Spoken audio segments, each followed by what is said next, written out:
Good morning, students. We are reading lesson 3rd, An Empire Across Three Continents. And today we have to read from page number 62, third paragraph. The great urban centers that lined the shores of the Mediterranean, Carthage, Alexandria, Antioch, were the biggest among them, were the true bedrock of the imperial system. जो बड़े बड़े शहरी केंद्र थे जो भूमध्य सागर के किनारों पर थे, यानी कि भूमध्य सागर के तटों पर स्थित थे बड़े बड़े शहरी केंद्र। इनमें तीन मुख्य नाम यहाँ दिए गए हैं, कार्थेज, अलेक्जेंड्रिया जिसको सिकंदरिया कहा जाता था, और एंटियोक। ये तीनों बिगेस्ट थे, सबसे बड़े थे। अमंग देम, इन सारे अर्बन सेंटर्स में, were true bedrock of the imperial system. ये इस साम्राज्यवादी प्रणाली का मूल आधार थे, यानी कि जो साम्राज्य चल रहा था, इतना बड़े साम्राज्य का जो प्रशासन चल रहा था या उसके ऊपर एम्परर का कंट्रोल था, तो वो इन शहरों की वजह से था, इन अर्बन सेंटर की वजह से था। ये अर्बनाइजेशन में भी आप राइट कर सकते हो कि अर्बनाइजेशन क्या है। It was through the cities that government, और इन्हीं शहरों के माध्यम से the government was able to tax the provincial countryside which generated much of the wealth of the empire. और इन्हीं शहरों के माध्यम से जो सरकार है वो प्रांतीय ग्रामीण इलाकों में टैक्स लगाने के योग्य बन पाती थी। Which generated much of the wealth of the empire, और यही जो कंट्री साइड है यानी कि जो ग्रामीण क्षेत्र था, यहीं से उसको एम्पायर को सबसे ज्यादा वेल्थ यानी कि धन मिलता था। व्हाट दिस मीन्स, इसका क्या अर्थ था? इज दैट, इसका अर्थ ये था, the local upper classes actively collaborated with the Roman state in administrating their own territories and raising taxes from them. इसका मीनिंग ये था कि जो वहां के स्थानीय उच्च वर्ग थे, अपर क्लासेस थी, वो सक्रिय रूप से कोलैबोरेटेड में सहयोग करती थी, कंट्रीब्यूट करती थी विद रोमन स्टेट, रोमन राज्य के साथ। किसमें? इन एडमिनिस्ट्रेटिंग, प्रशासन चलाने में, इन देयर ओन टेरिटरीज, अपने खुद के जो उनके टेरिटरीज थी, आसपास के जो प्रांत थे उनका शासन चलाने में, and raising taxes from them, और उनसे टैक्स इकट्ठा करने में वो राज्य का सहयोग करती थी। इसी वजह से जो ये सिटीज थी वो एक तरह से उनके लिए हेल्पफुल थी, रोमन एम्पायर के लिए। In fact, one of the most interesting aspects of Roman political history is the dramatic shift in power between Italy and the provinces. और वास्तव में सबसे एक रुचिपूर्ण पहलू जो था रोमन राजनीतिक इतिहास का, वो ये था कि इसमें इटली और उसके जो दूसरे प्रोविंस थे, प्रांत थे, जो ग्रामीण इलाके थे, उनके बीच में पावर का शिफ्ट हो गया। पावर का शिफ्ट मतलब जो शक्ति थी वो नाटकीय तरीके से चेंज हो गई, बदल गई। पहले जो पावर इटली के हाथ में थी, मतलब सिटीज के हाथ में थी, अब वो प्रोविंसेस को दे दी गई, ग्रामीण इलाकों को ज्यादा शक्ति दे दी गई। Throughout the second and third centuries, दूसरी और तीसरी शताब्दियों के दौरान, it was the provincial upper classes, ये प्रांतीय उच्च वर्ग थे, who supplied most of the cadre that governed the provinces and commanded the armies. ज्यादातर जो सैनिक या जो प्रशासक लोग थे जो प्रोविंसेस पर गवर्न करते थे, शासन करते थे, या फिर सेनाओं को कमांड करते थे, ऑर्डर देते थे, तो वो सारे इन्हीं अपर क्लासेस में से आते थे, प्रोविंशियल अपर क्लासेस में से। पहले तो इटली में से ज्यादा लोगों को नौकरियां दी जाती थी या उनको सैनिक या प्रशासक बनाया जाता था, पर अब क्या हुआ, इन प्रोविंसेस में से, इन ग्रामीण इलाकों में से जो अपर क्लास के लोग थे या बड़े वर्गों के लोग थे, उनमें से अब ज्यादातर जो प्रशासक थे या सैनिक कमांडर थे उनको लिया जाने लगा। They came to form a new elite of the administrators and military commanders. और अब उन्होंने एक नया सम्राट वर्ग बना लिया एडमिनिस्ट्रेटर्स का और मिलिट्री कमांडर्स का, यानी कि जो प्रशासक थे और जो सैनिक कमांडर थे, अब एक नया ग्रुप उनका बन के सामने आ गया गांव में से।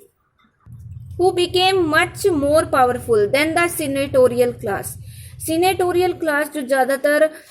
इटालवी मूल के थे, वो पहले पावरफुल थे,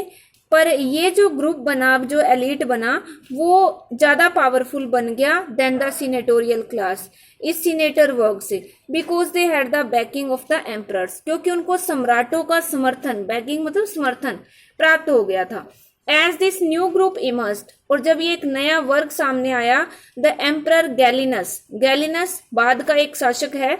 रोमन एम्पायर का, जिसका टाइम पीरियड 253 से 68 तक है, कंसोलिडेटेड देयर राइज मतलब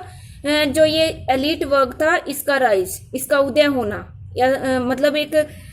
बड़े रूप में सामने आना, तो उसको इसने और मजबूत कर दिया टू पावर, उसको शक्ति देकर, बाय एक्सक्लूडिंग सीनेटर्स, और सीनेटर जो थे उनको बाहर करके, सीनेट को निकाल के, फ्रॉम मिलिट्री कमांड, सेना की जो कमांड थी उसमें से, यानी कि जो पहले सीनेटर का ज्यादा दबदबा रहता था सेना पे या प्रशासन पे, अब उसको हटाकर अब ये जो नया एलिट ग्रुप था इसको पावर दे दी गई सम्राट के द्वारा। We are told that Gallienus forbade senators from serving in the army or having access to it,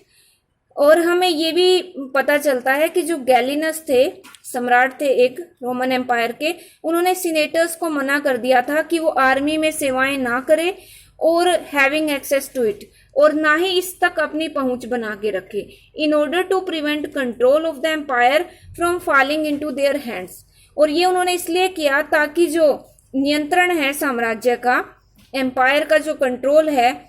वो उनके हाथ में ना चला जाए, तो इसको प्रिवेंट करने के लिए, इसको रोकने के लिए उन्होंने ऐसा किया। To sum up, in the late first, second and early third centuries, the army and the administration were increasingly drawn from the provinces as citizenship spread to these regions and was no longer confined to Italy. संक्षेप में अगर हम देखें, in the late first जो century थी उसके अंतिम सालों में, दूसरी शताब्दी के दौरान, और अर्ली थर्ड सेंचुरीज का मतलब तीसरी शताब्दी के शुरुआत में, जो सेना थी और जो प्रशासन था, were increasingly drawn from the provinces, वो इन्हीं प्रांतों से उनके जो आर्मी के जो सैनिक थे या जो प्रशासक थे वो इन्हीं प्रोविंसेस से निकाले गए, एज क्योंकि citizenship spread to these regions, क्योंकि जो नागरिकता थी वो अब इन क्षेत्रों में भी दी जाने लगी, and was no longer confined to Italy, और अब जो नागरिकता थी वो सिर्फ इटली तक ही सीमित नहीं रही थी। पहले सिर्फ इटली के लोगों को ही रोमन साम्राज्य की नागरिकता थी, पर अब वो इन प्रोविंसेस को भी दी जाने लगी, और इसीलिए आर्मी और एडमिनिस्ट्रेशन दोनों में इन प्रोविंसेस से ज्यादा लोग आने लगे। But individuals of Italian origin continued to dominate the senate at least till the third century, पर इटली मूल के जो लोग थे उनका सीनेट में बोलबाला, डोमिनेशन, प्रधानता, सीनेट में उनकी प्रधानता बनी रही तीसरी शताब्दी तक, when senators provincial origin became a majority, और उसके बाद जो सीनेटर्स थे वहाँ प्रोविंशियल ओरिजिन मतलब जो ग्रामीण इलाकों के निवासी थे उनका बोलबाला हो गया या उनकी मेजोरिटी ज्यादा हो गई। These trends reflected the general decline of Italy, और ये जो प्रवृत्ति हैं वो हमें ये दिखाती है कि इटली जो था उसका अब डिक्लाइन हो गया था, पतन हो गया था विद इन द एम्पायर, इस रोमन साम्राज्य के अंदर, बोथ पॉलिटिकल एंड इकोनॉमिकल, राजनीतिक रूप से भी और आर्थिक रूप से भी, and the rise of new elites in the wealthier and more urbanised parts of the Mediterranean, और इसके बजाय वहां पर एक नए सम्राट वर्ग का उदय हुआ था जो ज्यादा वेल्थियर थे, धनी थे, समृद्ध थे, और अर्बनाइज्ड पार्ट थे मेडिटेरियन के, यानी कि भूमध्य सागर के वो शहरीकृत भाग थे, सच है जैसे कि साउथ ऑफ स्पेन का दक्षिणी हिस्सा, अफ्रीका, और ईस्ट यानी कि जो मेसोपोटामिया के नगर जिसमें शामिल थे। अ city in the Roman sense, Roman राज्य के संदर्भ में एक जो शहर होता था was an urban centre with its own magistrates, वो एक शहरी केंद्र होता था जिसमें अपना एक जज होता था, सिटी काउंसिल अपनी एक मतलब नगर परिषद होती थी, एंड अ टेरिटरी, और एक राज्य क्षेत्र होता था, कंटेनिंग विलेजेस जिसमें बहुत सारे गांव शामिल होते थे, यानी कि एक शहर के अंदर बहुत सारे गांव आते थे जहां से उनके ऊपर टैक्स लगाया जाता था उन गांवों पे, और टैक्स इकट्ठा किया जाता था, विच वर अंडर इट्स जुरिडिक्शन, और ये जो गांव थे वो इस शहर के जुरिडिक्शन में आते थे, अधिकार क्षेत्र में। दस one city could not be in the territory of another city. इस प्रकार एक शहर दूसरे शहर की टेरिटरी नहीं हो सकती थी। बट विलेजेस ऑलमोस्ट ऑलवेज वर, पर जो गांव होते थे वो इन शहरों के अंडर ही आते थे। Villages could be upgraded to the status of cities. जो गांव थे उनको शहरों का स्टेटस मिल जाता था अपग्रेड होकर। अपग्रेड मतलब उनमें कुछ बढ़ोतरी करके। And vice versa, vice versa means इसके विपरीत, usually as a mark of imperial favour. और ये कब होता था? जब गांव की तरफ किसी इंपीरियल फेवर किसी को मिल जाता था, यानी कि किसी गांव को राजा की तरफ से फेवर मिल जाता था तो उसको सिटीज का, शहर का स्टेटस दे दिया जाता था। और द ऑपोजिट, ऑपोजिट का मतलब, और अगर कोई राजा किसी शहर से नाराज हो तो उसको डिग्रेड करके उसको शहर से गांव बना दिया जाता था। One crucial advantage of living in a city was simply that it might be better provided for during food shortage and even famines than the countryside. और एक और सबसे महत्वपूर्ण विशेषता ये थी शहर में रहने की